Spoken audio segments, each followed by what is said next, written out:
Ai privit în ochi și spațiul a devenit sigur. Tândrețe în exces cât să pornească un cutremur. Mi-ai validat emoțiile mai mult decât într-o viață. Dependență emoțională se dărâmă încă o fortăreață. Siguranță și provocare devine atracție obsesivă.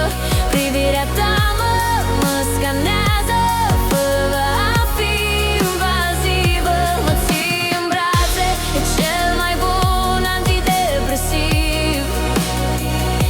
Nu trebuie să explici, mă înțelegi instinctiv.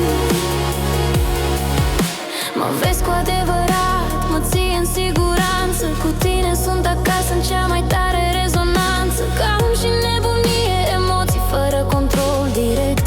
Inima îmi bate să-mi iasă din piele. Siguranță și provocare devine atracție obsesivă. Privirea ta mă scanează fără a fi invazivă. Mă ții în brațe, e cel mai bun antidepresiv.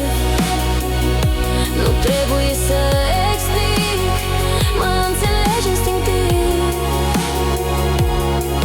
Prezență emoțională, conversații până adormim.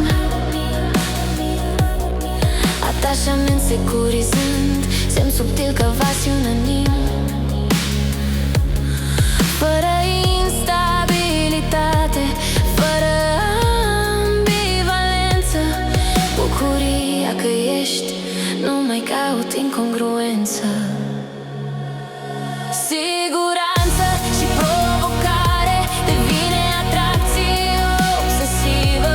Privirea ta mă scanează fără a fi invazivă. Mă ții în brațe, e cel mai bun antidepresiv. Nu trebuie să explic, mă înțelegi instinctiv. Ne-am cunoscut în altă viață, e deja vu relațional. Fără jocuri de putere, totul e așa funcțional. Ritmurile noastre se sincronizează, e familiaritate. Mă liniștești și totuși îmi provoci atâta intensitate. Siguranță și